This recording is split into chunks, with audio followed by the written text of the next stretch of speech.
किसान भाइयों, सादर नमस्कार। खेती और प्रकृति के चैनल के माध्यम से एक बार फिर मैं आपके सामने हाजिर हूँ। आज मैं आपके बीच प्राकृतिक संसाधनों और जैव विविधता के सिकुड़ते स्वरूप अर्थात घटते स्तर के ऊपर बात करूँगा। कृपया मेरी बात को ध्यानपूर्वक सुनें।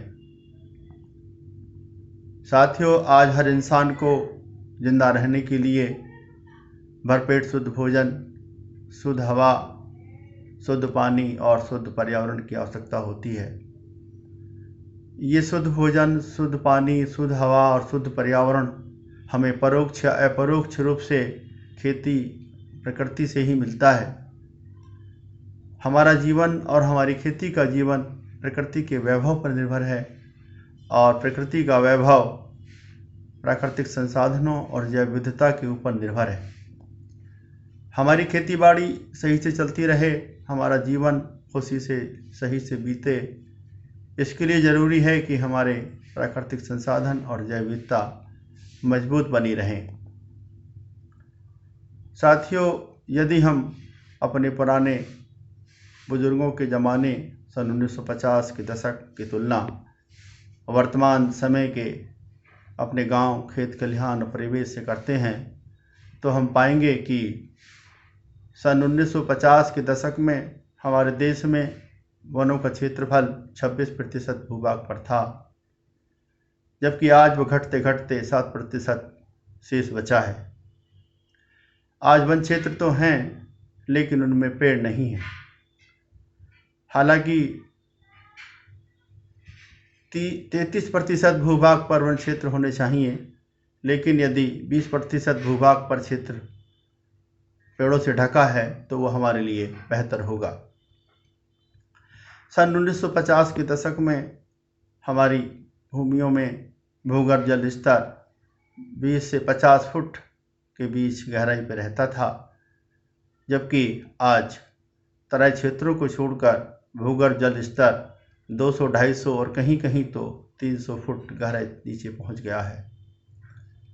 सन 1950 के दशक में हमारे देश में सतही जल स्तर लगभग 3% हुआ करता था, जो आज जलाशयों पर अतिक्रमण होने के कारण, कब्जा होने के कारण लगभग 1% शेष बचा है।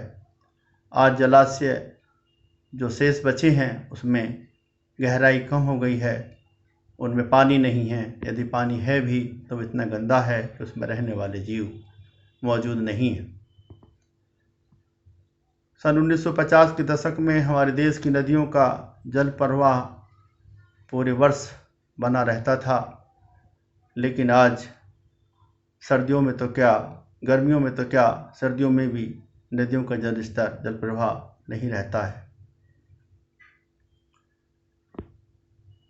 साथियों, हमारे बुजुर्गों के ज़माने में हमारे गांव, खेत खलिहान में चिड़ियों की संख्या इतनी अधिक थी, गर्मियों में अनाज सुखाने के लिए एक व्यक्ति को अनाज की रखवाली के लिए बैठना पड़ता था। लेकिन आज गांव में पक्षियों की संख्या इतनी है कि उन्हें गिना जा सकता है। आज हमारे गांव, खेत खलिहान के बीच से गौरैया, गिद्ध, हुदहुद, तोता, मैना, ये सब पक्षी लगभग नदारद से हो गए हैं। आज हमारे बीच पुराने ज़माने में मिलने वाले केंचुआ, कछुआ, मधुमक्खी, तितलियाँ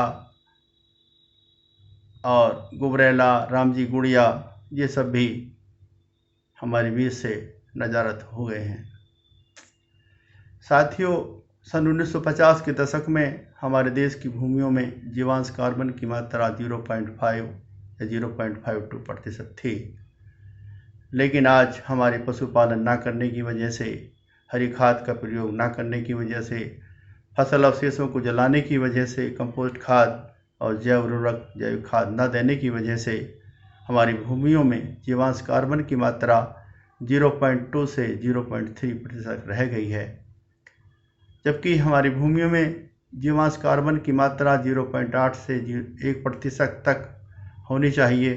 यदि हमारी भूमियों में जीवांश कार्बन की मात्रा 0.8 से 1% तक रहेगी तो हमें अपनी फसलों में उर्वरक देने की आवश्यकता नहीं होगी और पानी की भी कम आवश्यकता होगी। इसके साथ साथ हमारी भूमियों में भौतिक, रासायनिक और जैविक गुणों में सुधार होगा। जो फसल पैदा होगी वो अच्छी होगी, उपज अच्छी होगी और जो फसल उत्पाद होगा उसकी गुणवत्ता भी अच्छी होगी, स्वास्थ्यवर्धक होगी। साथ ही साथ फसल उत्पादन करने में जो लागत आ रही है वो अवश्य ही कम होगी।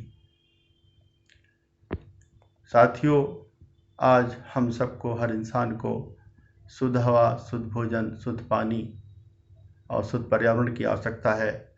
यदि हमारी धरती माँ की कोख उर्वर बनी रहे, 5% भूभाग पर जलाशय बने रहें, 20% क्षेत्र वनों से ढका रहे, साथ ही जल में जलचर, थल में थलचर, नभ में नभचर बने रहें तो हमारी वातावरण में 21% ऑक्सीजन बनी रहेगी और पानी की शुद्धता भी बनी रहेगी। तभी हम सबको शुद्ध भोजन, शुद्ध पानी, शुद्ध हवा और शुद्ध पर्यावरण मिल पाएगा। आखिर में मैं अपने खेती और प्रकृति के चैनल के माध्यम से आप सब लोगों से अनुरोध करता हूं कि आप अपने लिए, हम सब अपने लिए ना सही, अपनी औलादों के लिए तो अवश्य सोचें, उनके भविष्य के बारे में सोचें। यदि हमारी औलादों के पास बंगला नहीं होगा तो चलेगा, गाड़ी नहीं होगी तो चलेगी, धन दौलत नहीं होगा तो भी चलेगा, लेकिन यदि शुद्ध हवा, शुद्ध पानी, शुद्ध भोजन, शुद्ध पर्यावरण नहीं हुआ तो नहीं चलेगा। तो साथियों, इसलिए हमें चाहिए कि हम अपनी औलादों के लिए ही सही अपने प्राकृतिक संसाधनों का संरक्षण करते रहें और जैव विविधता का संवर्धन करते रहें। यदि हम अपने प्राकृतिक संसाधनों का और जैव विविधता का संवर्धन करते रहेंगे तो हमें और भविष्य में हमारी आने वाली औलादों को भरपेट शुद्ध भोजन, शुद्ध पानी, शुद्ध हवा और शुद्ध पर्यावरण मिलता रहेगा। धन्यवाद।